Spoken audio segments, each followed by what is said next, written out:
Ինձ վարողի իրավունքով ես հարց կտամ, Տիկին Գրիգորյան շարունակելով Տիկին Գյուրեղյանի տրամաբանությունը, իմ հարցը հետևյալն է.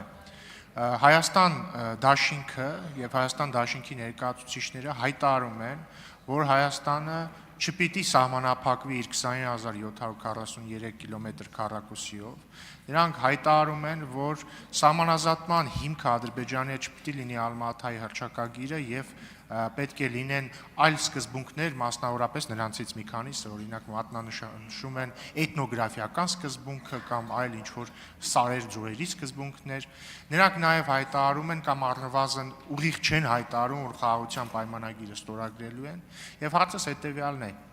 Եթե տեսականորեն Հայաստան դաշինքը կամ մեկ այլ ուժ, որը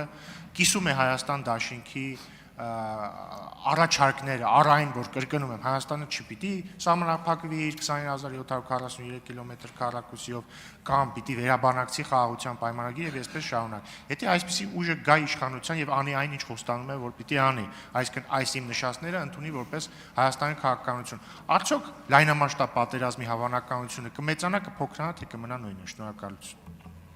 Շնորհակալություն, պարոն փոխնախագահ, ըստ էության ձեր կողմից վկայակոչված հայտարարությունները ամենապարզ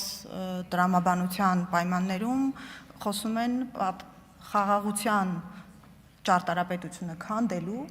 եւ կոնֆլիկտին վերադառնալու մասին, դրանից բխող բոլոր հետևանքներով, այդ թվում նաեւ հարձակման սպառնալիքներով։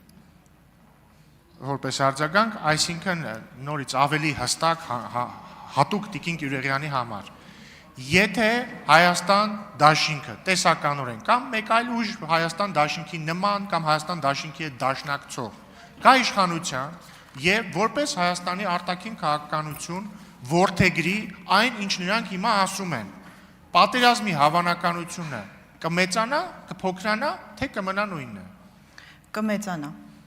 Շնորհակալություն։ Ձեր շնորհակալություն։ Տիկին Գյուրեղյան կմեծանա։